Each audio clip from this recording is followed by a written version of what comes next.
कुछ बोलिए।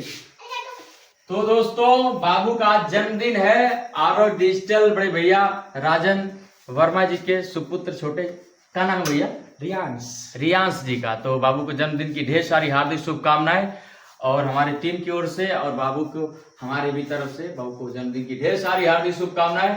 तो बाबू के लिए एक छोटा सा सोहर तो बनता है ना। अरे जुग जुग जिया सुलालानावा भवनावा के भाग जागल हो।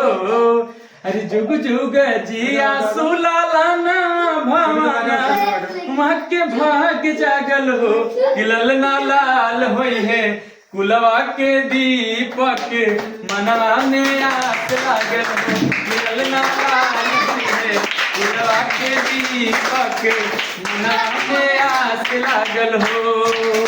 ललना लाल होई है कुलवा के दीपक मनवा में आस लागल हो। अखिया तो हवे जैसे माई के हर मुहवा हो बाबू के हो। अखिया तो हवे जैसे माई के हर मुहवा हो बाबू के हो। ललना दीदिया के जन्म में होरिलवा बड़ा सुनार हो।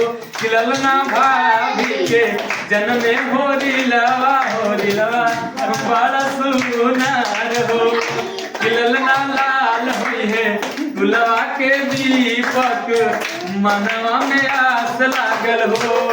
नाची नाची गावेली बहिनिया होरिला के खिलावेली हो। नाची नाची गावेली बहिनिया होरिला के खिलावेली हो। ललना पूरी के मारेले मन भर सारेले हो।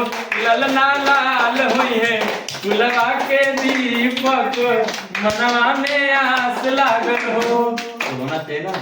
अरे धन बाड़ी जनम जमन दिहली तुहके मैया हो।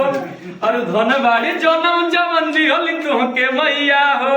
हमारा तरफ से जन्मदिन के बधाइया हो। हमारा तरफ से जन्मदिन के बधाइया हो। आइए दोस्तों केक काटते हैं। आइए भैया।